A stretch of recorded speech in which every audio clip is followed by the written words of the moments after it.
All right. Thank you, classmate Rodriguez, who's our president, for joining in on our social media class interviews. Before we start, I would like to say that the views and opinions expressed are our own, and do not represent the view of our lodge, Grand Lodge, Consistory, or Supreme Council. All right. So, classmate Rodriguez is out of the Orient of New York. Welcome, sir. Thank you. Well, thank you, classmate Lindsay. Thank you for having me here, and to your co-chairs and brothers that are part of this committee. Thank you all for the work that you're doing and for having me here. Yes, and besides myself, we do have other committee members of the social media for our class of 2022. We have classmate Keith McWhite and also classmate Mark Alexander. Thank you for also joining in on the interview. Okay, so we're going to go ahead and get started. The first question is, why did you become a Freemason? Uh, and I guess there's no long or short answer for me. For me, it was more about history. So when I was in mainly when I was in high school, started studying the presidents and the man that gave shape to to this nation here in the early days. And after I continued to do just more research when I was in high school, they all have one thing in common, right? And that was that they were all Freemasons. To be specific, I'm talking about the ones that you learn in school, right? George Washington, Paul Revere, Ben Franklin, etc. And so that I want to say that that spiked the interest, but what definitely drove me more into masonry is the understanding is that my family is from the Caribbean, it's from the islands of the Caribbean, and as I was studying the history that they teach you in this country, right, I was neglecting the history of my own country, right, and my own family. And as I started studying that history and asking questions, then I learned about all the great leaders that we have in all Latin American countries and throughout the Caribbean. Um, and they all had the same thing in common also, that they were Masons. So that of when we talk about George Washington, in South America and in the Central America, we have our own George Washington. He goes by the name of Simon Bolivar. So he was a great Mason that liberated Excuse many me, countries. class president. There seems to be a Yeah. little bit of feedback happening. Feedback from Mayan?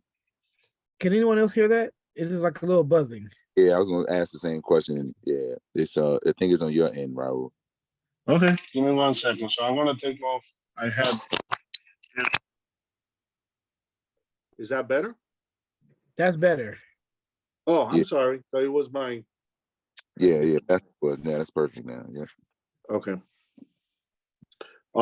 So I started learning about leaders in Latin American countries, and in Puerto Rico and in Dominican Republic, and that led me to seek Masonry here in the States. Okay. How old were you when you became a Mason? So I have two ages, right? And one is I actually was part of PHO in New York, Prince of Orient or Origin, right? Okay. Which was a split from Okay. the National Compact. I didn't even know What's that again? that. I said I didn't know that. Yeah. Yes. I came in New York. We call it coming from the other side. All right. Yeah. So I was 31 years old. I joined a Masonic body that is not recognized in the state of New York by the New York Grand Lodge, that being the Prince Hall New York Grand Lodge. And I did some research So the reason I joined that body is because the deputy grand master was my cousin, actually my wife's cousin, not Mm-hmm.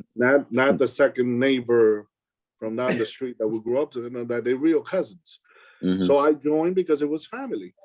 But as I started doing some research and trying to find some things and asking questions, and I'm always asking questions, find out that they were not legitimate. I reached out to the Grand Lodge of England.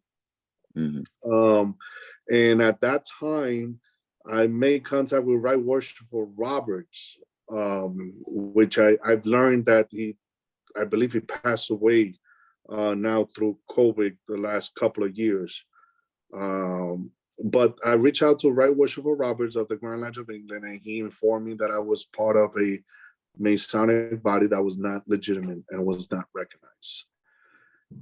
So then that led me in my journey to go to the Grand Lodge of the State of New York.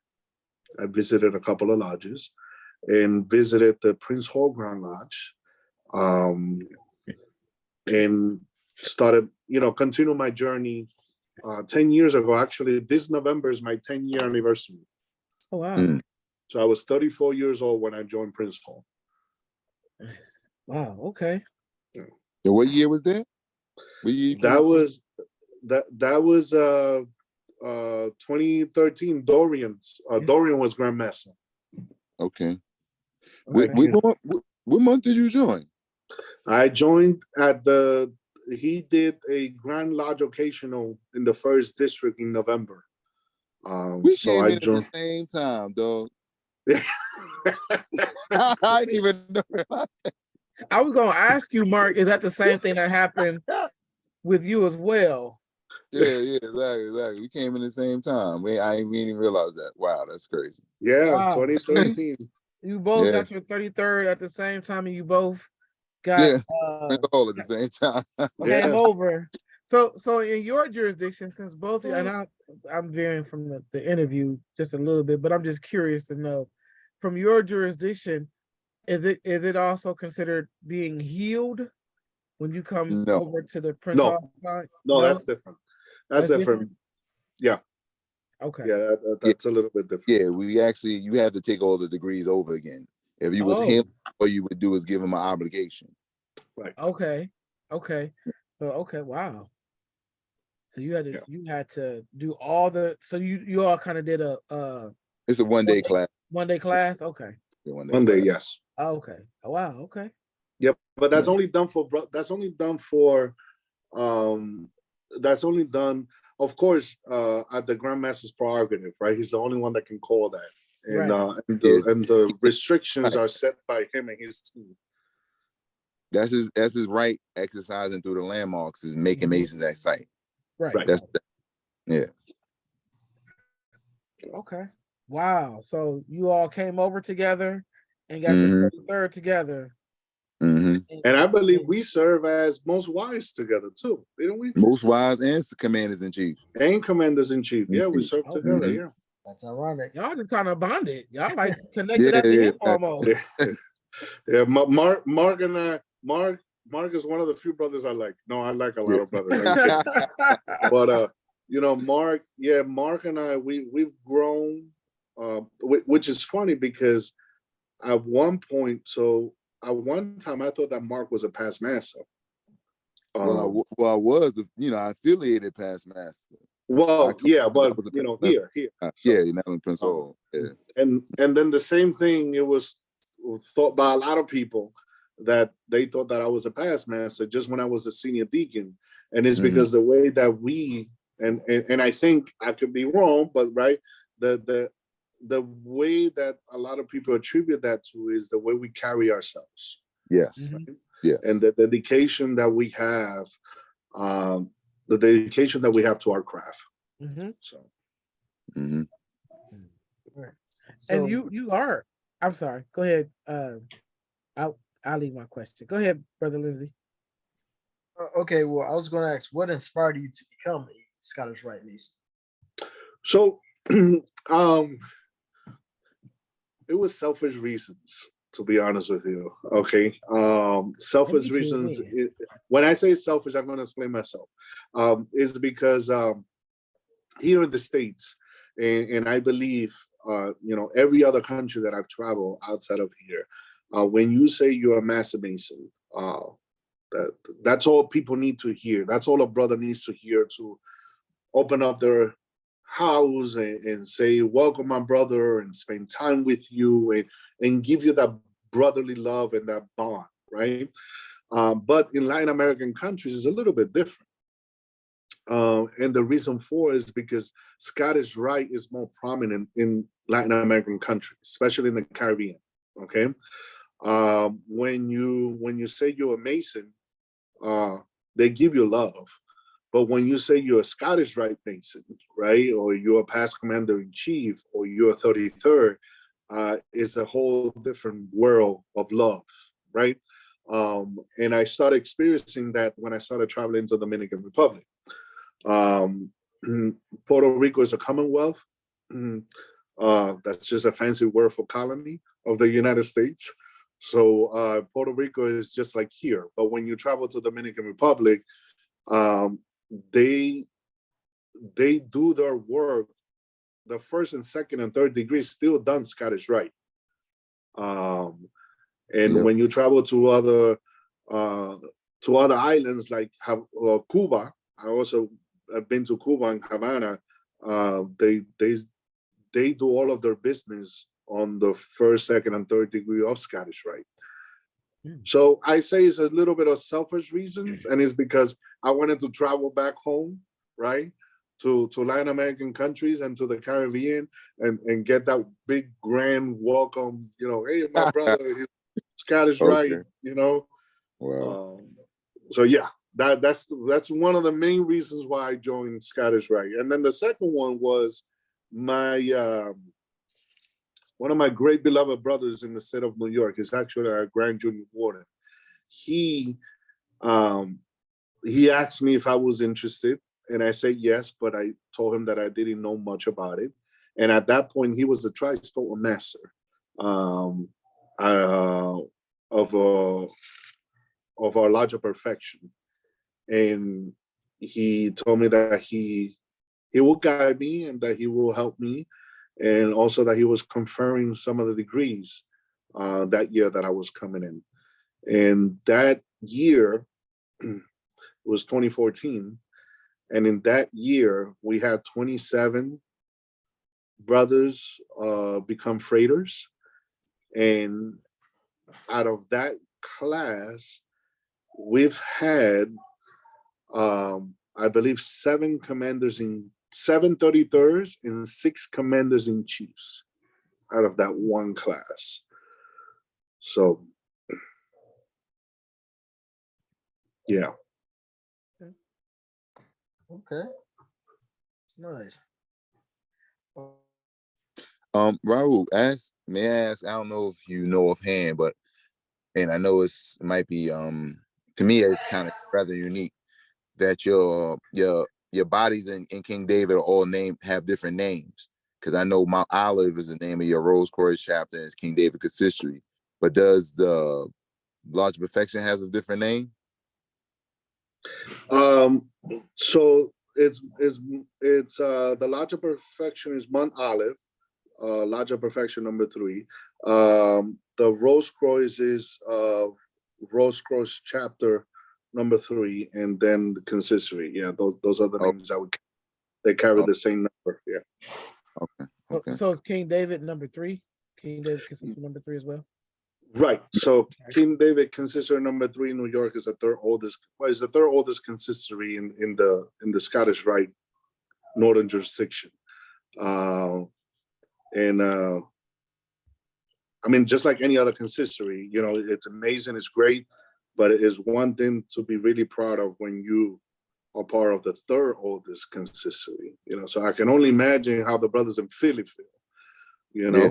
And when one of your past commanders chief is Arthur Schomburg, you know. Yeah. It's very powerful here in New York. Very powerful. At one point we have 1,500 members. Mm. just in King David, 1,500 members.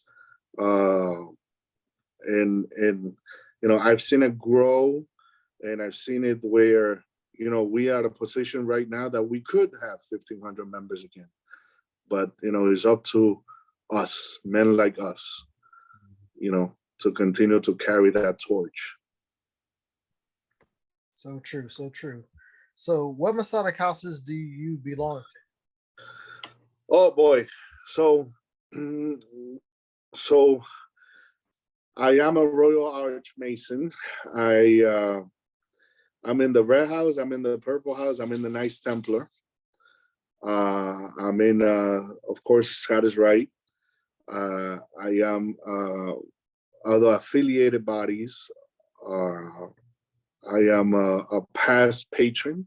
I served 3 years as worthy patron with my wife, worthy matron, which made history because it was the first time in the history of our lodge and our chapter where a husband and wife that are Latinos served together. Mm. Um, and I want to say probably the first time in New York, period, that a husband and wife Latino served together. Yeah, We you was served. master and matron at the same time too, right? One of those I, years. I was. It was a little crazy. I was commander in chief, worthy patron, and worshipful master for a little Woo! bit. So it was a little bit crazy. Yeah, And all your and, you spend half your life in meetings. yeah, it was a little crazy. It was a little bit crazy. So I am also also a noble. Um, uh, um, I am a member of Medina. Medina Temple number 19 in New York. Uh, so I'm a member of every house. I'm active in every house, which is more important, right? I think that I think that both memberships play a role. The membership of being in every house and paying dues and supporting what those houses are doing, but also more importantly is being a member of all those houses, paying dues and actually being active. I had the honor, and I call that an honor. I had the honor and the privilege to actually escort the Grand Master during the African American Day Parade in Harlem this last year in September. Mhm. So I was in my full regal as Knights Templar, and I was his escort. So it was a very proud moment for me. Well, once again, that was a moment where you and Mark were together. That's how Yeah, you Right. you and Mark were Right. together. Your regalia. Mhm. I think Wow. Mark and I are together more often than we realize. Yeah, We that, together. exactly. You didn't realize it till now, right? Yeah. Yes. Now we take the pictures of it. Yeah. So so, brother president, can you tell us how do you balance uh being active in every house, and then you have your family, although your wife is also part of the order. I don't know if she's a part of all the houses too, but and then you have children as well, correct? Yeah. So, How do oh you boy. balance? So, um, I will tell you this: I could not do this without their support. And when I say their, it's not just my wife's support, but my kids' support. You know, they're very supportive. Um, I don't have lodge brothers; they have uncles, right? Hmm. Um, you know, we have, I have, I learned this in masonry that you're gonna have brothers, and you're gonna have lodge brothers, and then you're gonna have brothers, right? Brothers that you build that bond with, right? Hmm. And I've been able to do that with quite a few brothers. They come to my house, we go to their house. Some of us even been on family vacations together, right? And there's nothing like getting to know a brother and their family when you go on a family vacation, right? Like when you're all sweaty from pushing the stroller and the Disney characters are coming down and the kids are there, and it takes you to a whole different level. But I I'm also I also have a Grand Lodge appointment. I have another appointment from my Orient. Um, I'm the chairperson of the Commanders in Chiefs for King David Consistory number 3. As Mark is the chairperson of the Commanders in Chief for Long Island, Consistory 61. Um, I have a Grand Lodge appointment. I'm a special district deputy Grand Master, and I'm charged with chartering a new lodge. And then on top of that, I am the president of the First Masonic District Association, which I don't even know how that happened. And also, I'm the treasurer for the Prince Temple Associates, which is an organization that oversees a property that is owned in upstate New York. It's roughly 780 acres. Mm-hmm. And it has a lot of things going on in that property. We actually are in the final stages of signing finalizing the lease for a hotel in that property. Oh wow. Yeah. That's phenomenal. That's phenomenal. Yeah. So how do I find the balance? All of that to your question. So how do I find I the know I was getting ready to say you still didn't I, answer the question because I don't know how you. I just added started more thank stuff. God. Like I don't know how you balancing that now. I know. I was just thinking, man. I was complaining earlier with the different things I got to do, and you know what? I'm gonna shut up. How do I find the balance? I look for support, right? I know that everything that I do, I can't do it by myself, and if I am doing it by myself, then there's something wrong. Absolutely. Right? Because if I'm the only one that can do it, that's not good. No. Right? That should be anyone on the first stages, right? Like, you know, if you need to do it yourself because you're the only one that can do it, great. But you have to start looking around and identifying other key leaders and getting them to buy into that vision. And I think that's one thing that I've been very good at identifying folks that are leaders within, that have a lot to contribute, and have them assist and leverage, right? And then the one thing that I do is that when I'm working on one thing, I'm working on that one thing only. You know what women always say? Men can only do one thing at a time. I agree with that. I try to do just one thing at a time. So right now, I'm doing this. Earlier, I was in a first district Masonic meeting, right? So I was doing that, right? And before that, I was driving home. So I was doing that, right? So I try to try to do the best that I can to focus on just one thing at a time. Gotcha. Okay.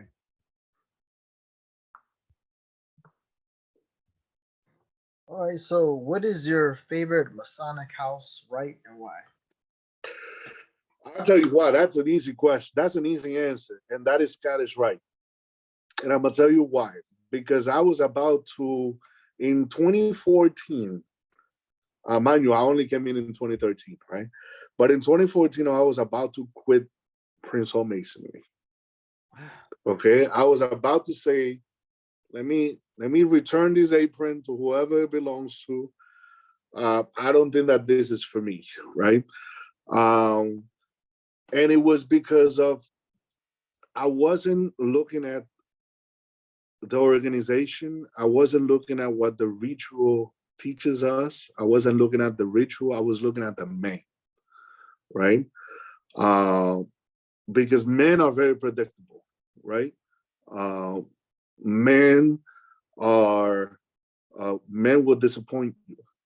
Men will fall short.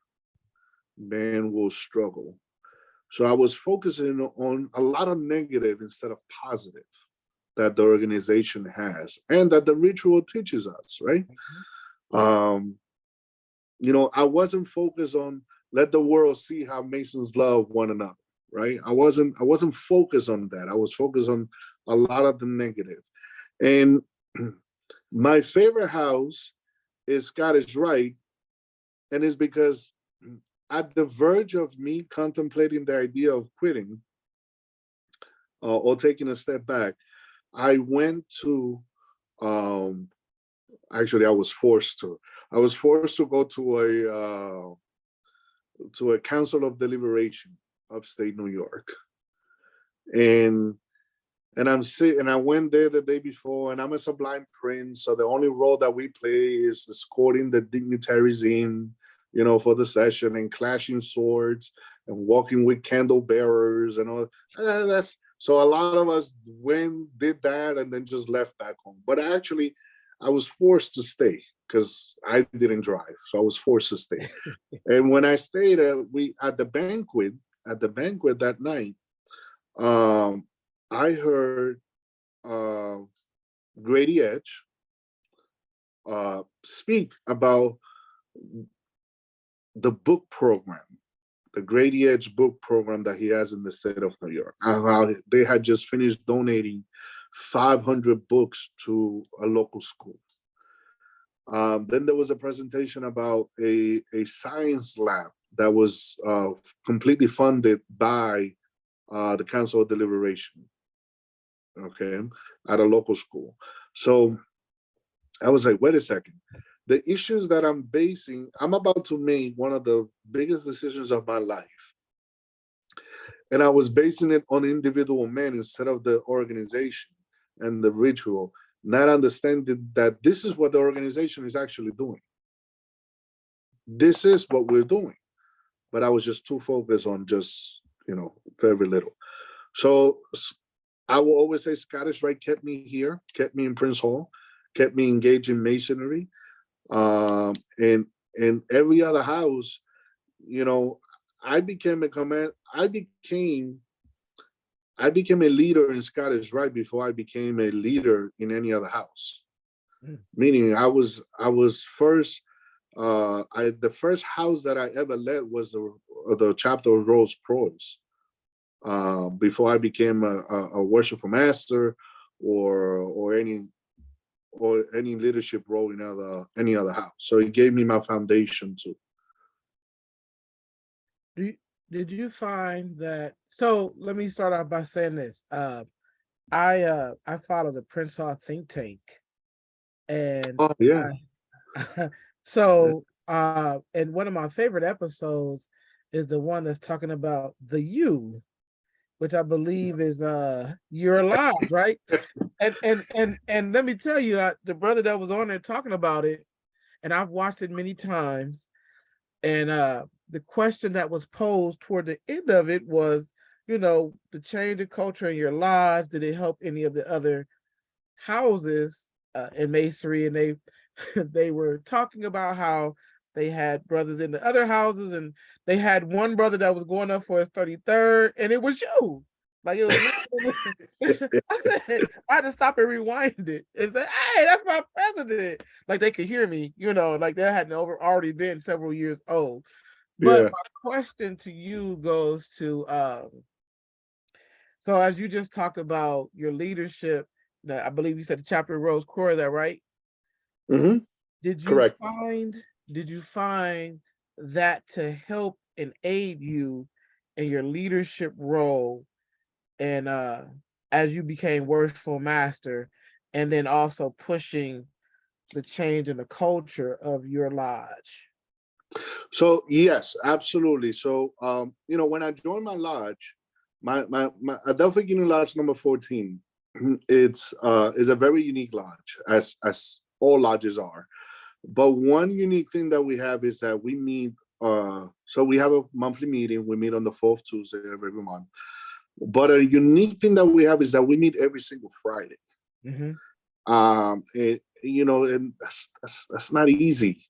When you have a family, that's not easy when you're dating. Okay, that's not easy when you're single, right? Because we're talking about every Friday.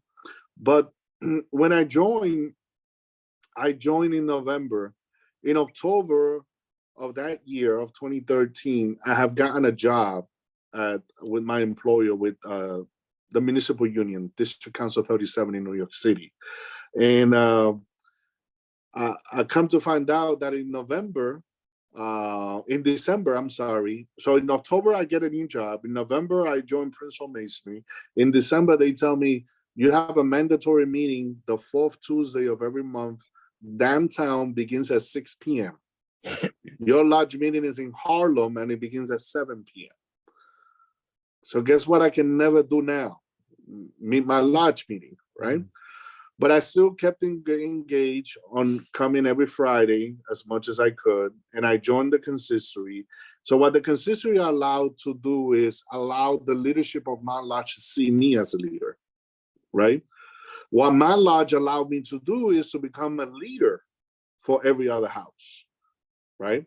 And the reason I say that is because, again, I'll say it again, my lodge is very unique. You know, we have a grand secretary for the state of New York. We have the grand junior warden. We have two grand trustees. We have, I think, another 4 or 5, appointed Grand Lodge officers. And we have 19 very opinionated, very active past masters, right? So, when they say steel can help sharpen steel, right? So I believe that Scottish Rite gave me that foundation that allowed me for my lodge and my past masters to see me as a leader. And then my lodge gave me the tools that I needed to become a leader for other houses. May I just add real quick? That's another thing that we have in common, because I was on the other side before I became worship master. I was most wise first, and then I became worship master.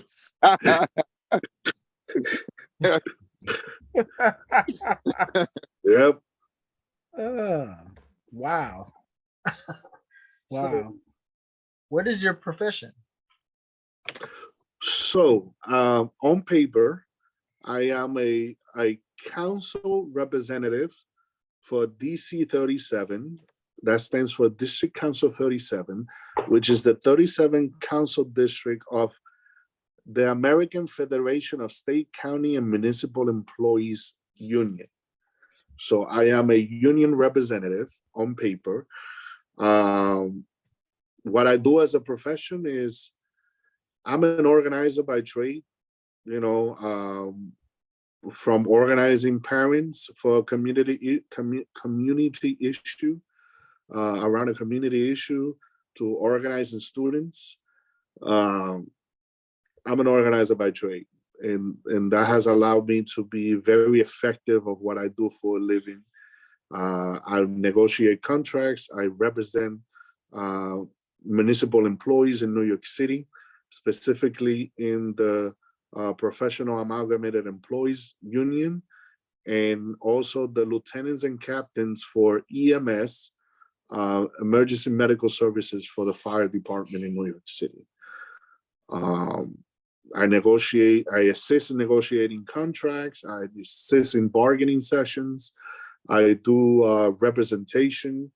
I do contract negotiation, bargaining negotiation, which are two different things. So it's a mouthful.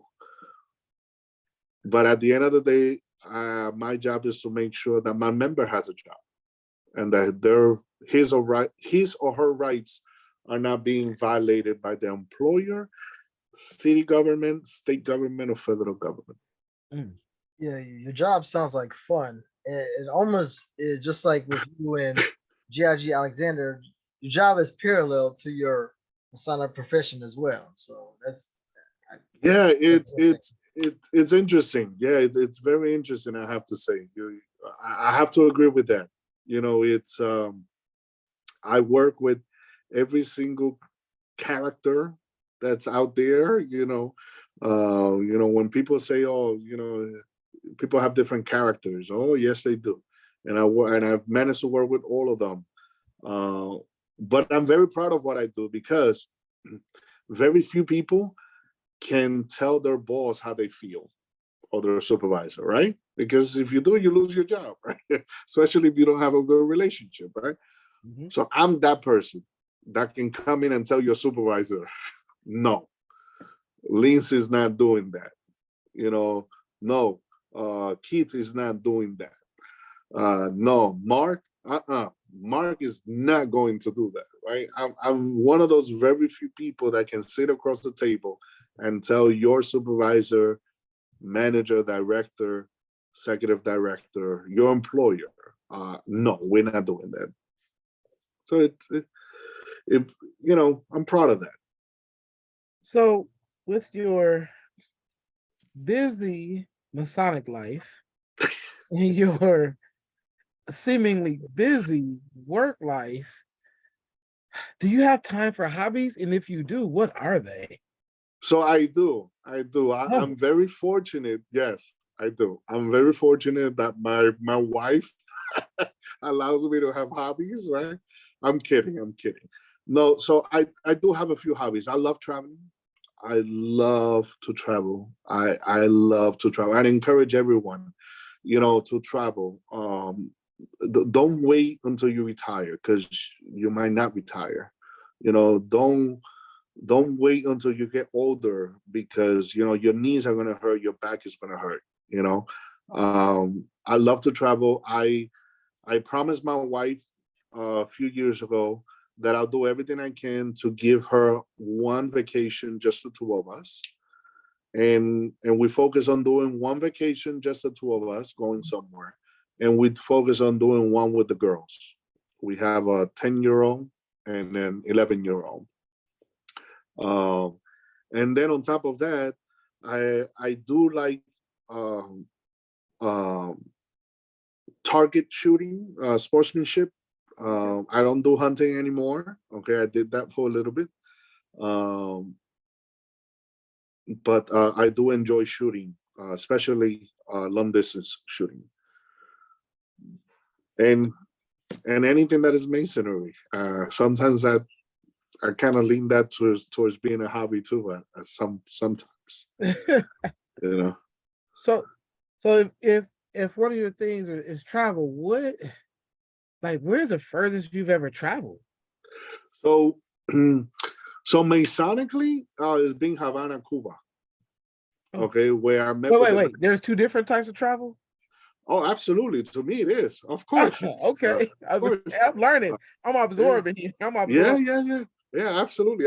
So Masonically is being Havana, Cuba. That was a vacation trip that I had set up with my wife, just the two of us. We went to Havana in 2018. We were very fortunate. We met with, at that point, it was Lázaro Cuetas was the most worshipful grandmaster at that point. We met.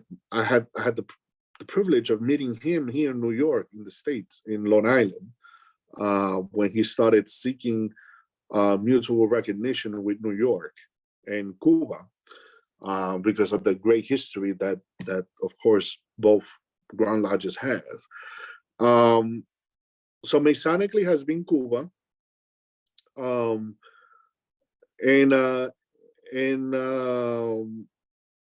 personally, it's just probably 50 miles south of Cuba, which is Aruba. But we are already planning for next year. Next year, we're planning to do a trip to Israel, to do a Holy Land trip, 2 weeks in the Middle East. So by next year, that will be the furthest that we have traveled, family-wise. Gotcha. Wow. Okay. And just real quick on a travel question, what separates Masonically from personally? Because I didn't get that part. I missed it. Oh, so when I'm traveling with someone more than my wife, I tend to that just be vacation. Like we went this past week. We were in South Carolina, in Hilton Head, and we were in Savannah. And I had a few brothers reach out and say, "Oh, we're doing this or we're doing that." We went to a church for Ash Wednesday that was literally half a block from a Prince Hall Lodge, but I did nothing Masonically, right? Because remember, at the beginning of this, I told you that I can only focus on one thing at a time. That's right. So when I'm with family, I'm with family, right? But when I'm Gotcha. with my wife does allow, for a little Masonic, Okay, there time, we go. you know, Gotcha. There, that's the So yeah, distinction. that's the distinction. There. Yes. Okay. Okay. All right. Gotcha. So you have mentioned multiple times about your family, your wife. How many children do you have? So I'm very lucky and fortunate. At least that's what they keep telling me. To have four daughters. I have four daughters. I have two daughters with my current wife, past matron Cynthia Cortijo Rodriguez, which is Hope. She is about to be 11, and Madison, who's about to be 10. And then for my previous marriage, I have two daughters also, Ninoska, who is going to be 24 years old, and Alexandra, who is going to be 18 this April. All right, congratulations. Congratulations. Beautiful family. Thank you. Thank you. What is your most memorable Masonic moment? Merv, wow. I mean, I have a few. Obviously, when I received my nomination for 33rd, before that was when I was elected and installed as commander in chief. But I do have to say that one of the most memorable ones was the day that I was installed as worshipful master, still worthy patron, and have the honor and privilege to serve with my wife as the worthy matron of our chapter. Our chapter is one of the very few in the state of New York that actually share the same number. So our Eastern Star chapter is elected chapter number 14, and our lodge is Adelphic Union Lodge number 14. So we created a little slogan, I guess you can say, or hashtag. Slogan is old-fashioned. Hashtag of 14 love. So everything we did was based on 14 love, right? So I have to say that is something that I will forever remember. Nice. What is your proudest moment As a Mason, again, I have a few, but I do have to say that, and this, I don't know, some people might see this as tacky, but when I was elected class president, because it's one thing for your lodge to see you as a leader, it's one thing for your district to see you as a leader, it's one thing for your state to see you as a leader. But when you've only met brothers through this way of communication virtually and phone calls, and those brothers see something, I can't say what you saw or what Keith saw, but when brothers that don't know you say, you have my support, I think that was definitely one of the proudest moments that I've had very recently, to be elected class president. So here you are, class president of the greatest class that ever came to the United Supreme Council. My man, woo! You're gonna introduce me from now on. I hope you I know got that. you. Oh, it get better than that. I mean, you served as worshipful master, worthy patron, commander in chief. You're a special deputy district grand master. What other goals? What future goals do you have within the organization? Like, what more is there for you to do? I You're gonna get a lodge named after you. I feel you. No, you know what? No, No, no, no. I mean, I think that that would be amazing. That would be great, right? But to that, I believe in giving people their flowers while they're here, right? You know what I mean? So, not to go off topic, I'm gonna go back to your conversation. But when I was working for Master, we have a Latino heritage program, right? That we do because our lodge is very diverse. Um, and when I was working for Massa, the year that I was working for Massa, I told them that I was going to do the program and I was going to do the lecture. And of course, you had a few past masters that were like, oh, whatever, you know what I mean? Who do you think you are, etc. Right? And I had a few brothers that were very concerned about what I was doing. So what I did was I did a lecture of Latino leaders in masonry, but I utilize every single Latino brother that we have and every past master that we have that is Latino. And I gave them their flowers while they were here because I think that we tend to, I think that, I don't think that we tend to wait until brothers are no longer here to recognize them. I think that we just get so bombarded with every single day that we just kind of like forget. But as far as goals, I have a goal, and so one of the goals that I have when it comes to Grand Lodge, when it comes to Grand Lodge, um, it's funny. I don't want to be Grand Master. I don't. But I will really love to be Grand Treasurer. And the reason for it is because when you have the right treasure and the right Grand Master, the sky's the limit.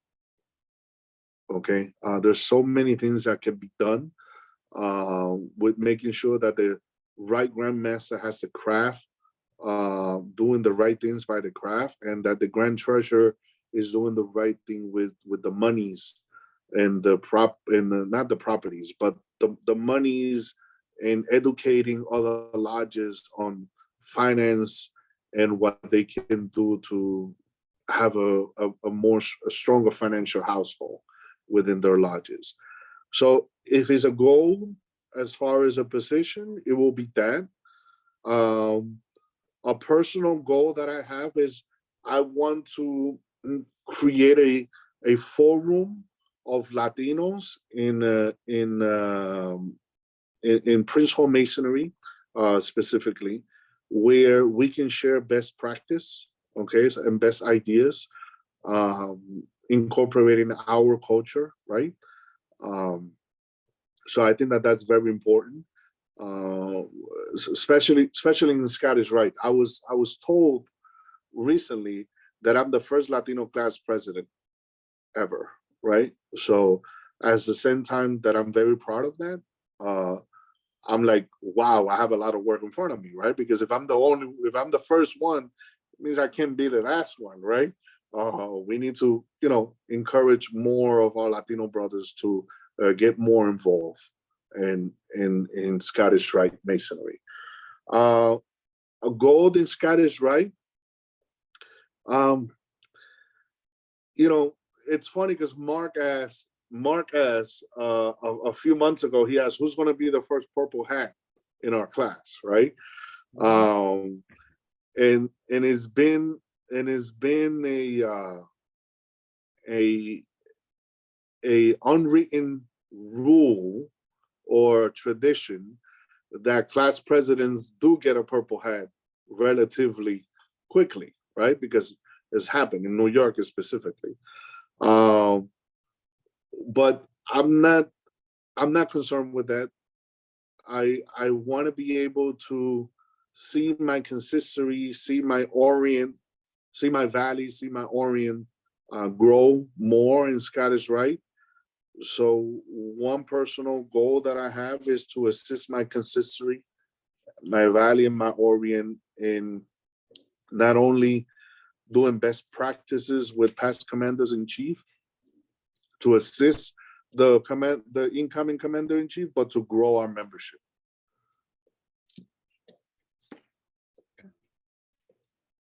Okay, sounds nice.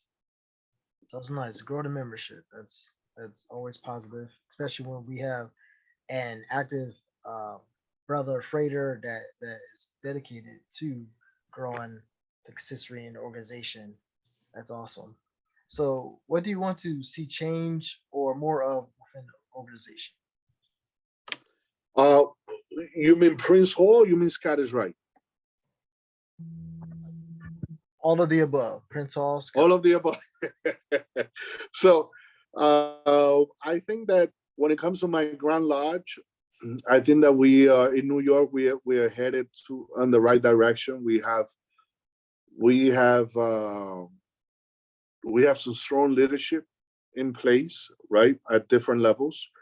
So I think that I think we're taking a step on the right direction. We having symposiums, well, similar to symposiums, right? Um, we're having those kinds of meetings. We're having meetings where we share best practices. We're having meetings where we are talking about the future. We're having meetings where we're talking about amending, our constitution. So we're having those conversations. So we I think that we're headed in the right direction. I think that one thing that I would love to see change is of course, you know, uh, it's figuring out that recipe on the glue that makes sure that it helps every brick to stay together, right? Because it's not just sand and water. We're not in those. We're not. we, we- we're not masons that build buildings anymore. So sand and water to hold bricks together doesn't do it anymore for us, right? So to build with the generation that we have coming in, this generations that we have coming in, that think completely different, right? In a lot of different areas. Um, Identifying that piece, that missing piece. Um, I think that that's something that I would like to see change. Having more conversations about that, as Prince Hall, as Masonry in general. And Scott is right. I have to say the same thing. A lot of great leadership is in place. I did mention, I did make a recommendation on the floor of the session, and then I spoke to Dr. Basemore, Sovereign Grand Commander. Had a very good conversation on the phone, then had a very good conversation in person also, where they're making the virtual classes part of their curriculum. So they're gonna, because I don't know if you remember, but we were the first class that they incorporated virtual and in person. The two classes before they were joined and they were virtual, right? And the ones before that they were all in person. So we were the hybrid of the last, I want to say the last three classes, right? So I suggested that, well, we had a conversation around making sure that that continues to be incorporated because it allows brothers a forum to get to know each other a little bit before we get to Philadelphia, to wherever the session is being held, Philadelphia, Denver, Cincinnati, etc. And it allows brothers to, for some of them to start making a connection and start working together because this is a lot of work. This is a lot of work, and a lot of classes are not doing what we're doing, right? And a lot of classes are not doing anything at all, right? So they're looking at us, believe it or not. I've got presidents that have reached out to me from being presidents for over a decade, and they have reached out to me asking me, what are we doing? Can we help? How can we help them? Right?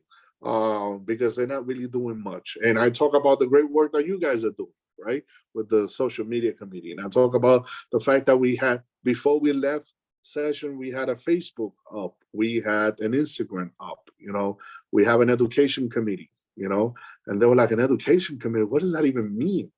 It was like, we have an education committee. We're doing great work. We're planning some sessions, some lectures. We're planning some great educational materials going to come out.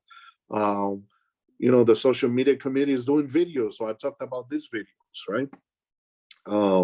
And they were all blown away. So unfortunately, I think that they're going to start calling you guys very soon when we start rolling out this series to kind of get some guidance And I mentioned to them, this is not the only thing that we're doing. We're working on putting together a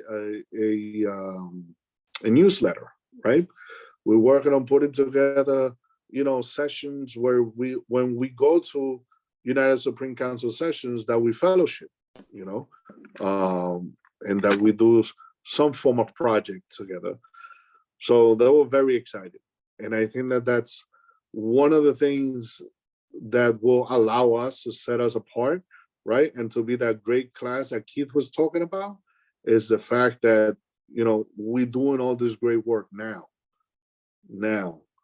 And and the hope is that we're not the only ones doing this great work 2, 3, 4, 5 years from now. The other classes are doing that same work too. And we hope that more classes, that brothers, that Grand Inspector Generals in other classes do join these committees when it comes to the United Supreme Council. I think Lindsay mentioned that you joined one of the committees, right? Or that you were looking to join the social media committee or something like that with the United Supreme Council. Yes, I'm currently on the United Supreme Council fundraising subcommittee. Fundraising subcommittee. So that's amazing, because the reality is that we have one thing for sure, and that is that time is going to go by, and when time goes by, we get old, and as we get old, they get old, right?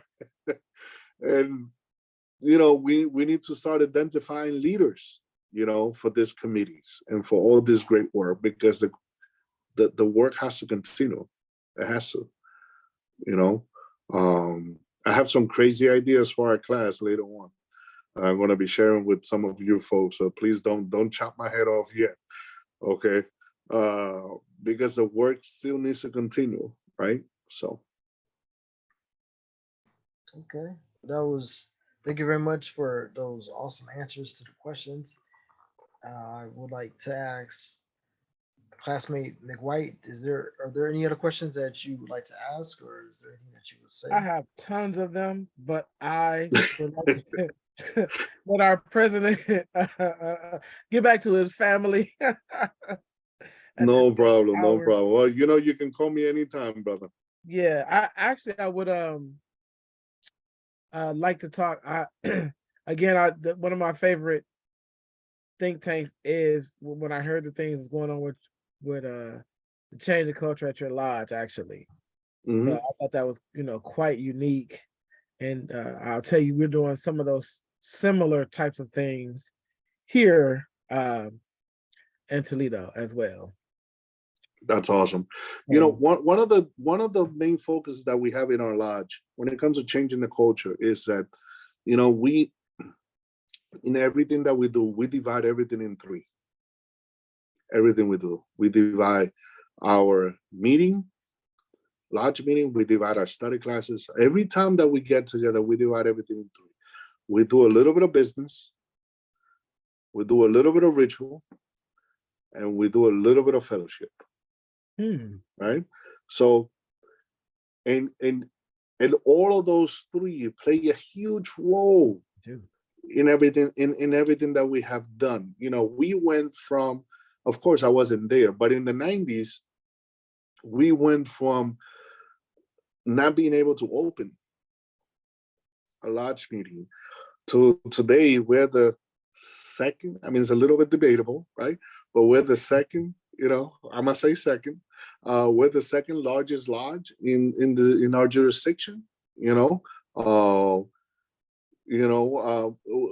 doing so many. I'm at Doric, and I'm gonna tell him you said that. That's that. Right. Don't give Les a heart attack. I'm about to say that's where Les is at, right? That's Yeah, where Les is. Tell him I said that. Tell him it was recorded. Oh, he gonna hear it when he see the video. Yeah, listen, and the funny thing is that, listen, Doric is doing a lot of the things that we've did, and we're doing a lot of the things that Doric did. And listen, Mark Mark is the worshipful master of an amazing lodge. Mm-hmm. Okay, listen, those kingsmen are nothing to be messing around with. Okay, I'm glad that they are in Brooklyn. I'm so glad that they are in Brooklyn. Okay, but there's a reason, right? They got Lodge of the Year for a reason, right? You know, and I think a lot of it plays a role with those three pieces. If you are able to do business, do ritual, right? Share some light, some form, even if it's a 5-minute lecture. There were times that we didn't have much to share, okay, as far as a lecture or anything like that. So what we did, we had open chat, right? Any brother can bring a topic, a Masonic topic to the floor, and we'll have a discussion around that, right? It could have been a section on the opening charge. It could be symbolism. It could be anything, it could be the white gloves, apron, and it allows for other brothers to see that you don't have to listen. The biggest thing that drives me insane is when brothers think that it has to be a past master to share a lecture or to share light. Right. That those are the only ones that can share light or lecture, or those are the only ones that anyone can learn from. That drives me insane, okay? Because we have, I went to visit a lodge, and that same night there were 3 lectures that were presented, and all 3 lectures were presented by the enter apprentice. An enter apprentice was presenting a lecture. Wow. Okay. And it was amazing. And I said to myself, of course this is amazing, because we're all men. Okay, we're all good men, well recommended, right? And we are, for the most part, most of us are here for the common ground of being a better person. Okay, I know that's some others join for other reasons, but maybe a little bit of the partying here and a little bit of this and a little bit of that, and it's all fine, because at one point they'll find that connection. But yeah, I think those 3 things are very, very, very important. Work, Masonic, work that you have to get done, business, Masonic work, which is the ritual, light, and fellowship. So, but we can talk about that for hours. So, yeah. Anyway. All right. Well, classmate Alexander, are there any questions that you want to ask, or is there anything you want to say? Nah, great interview. I didn't realize we had so much in common, but now, through this interview, it deepened our relationship to me. So, I appreciate you taking the time and discussing with us, your life and being our president. Thank you for that. Thank you. No, thank you for giving me the opportunity. I didn't want the job because I know it's a lot of work, and I ain't want the job. So thank you for want the job. I ain't want. What's funny? I when I mentioned it to a few people that I was going to run for class president, and I'm going to say this because I think that a lot of times we talk to brothers that we look up to, and we get discouraged, right? Mm-hmm. Because I spoke to a few brothers that I look up to, and the conversation went from, I'm thinking about running for class president, to why I shouldn't do it. Mm. All the reasons of why I shouldn't do it. And I quickly, because this happened to me very quickly in my head, I went back to the first one of the first things that I brought up earlier, that men are men, and men are going to disappoint you, right? Mm-hmm. Men are going to let you down, right? Mm-hmm. But if you follow the ritual, right, and if you follow the what we do as Masons, It allows you to see it differently, right? Um, so the conversation went of why I shouldn't do it. But then I realized that every single person that I spoke to, guess the one thing that they all had in common. They weren't class president. Oh my man, you get the chicken dinner. Okay. They were not class presidents. Mhm. So why the heck would I even make a decision or consider making a decision with the information or advice of folks that have never been class presidents, right? So I guess the next thing that I did, called the class president, Mhm. and I spoke to that brother for hours Mhm. about the right reasons, okay, why I should be doing this, um, the right reasons, the reasons why I should do it, the work that it entails, and how to do it. And I was like, wow. So if I can leave you with anything tonight, okay, is to, when you want to do something, talk to someone that's done it. Don't talk to Mhm. someone that has not done it, and try to get their advice, because Mhm. it's just it's unfortunate. You're not gonna get the advice from a mason. You're gonna get the advice from a man, because that's a man that's gonna be talking to you, right? You talk to someone that has done it, that's gonna be a mason. Mm. That's nice. That's nice. Well, this conclude the interview with our class president, Raul Rodriguez. And I thank you again, class president Rodriguez, for giving us your time and giving us valuable information on both your personal life and also your Masonic journey. All right. I hope the best for you, and we'll talk soon. All right, everyone.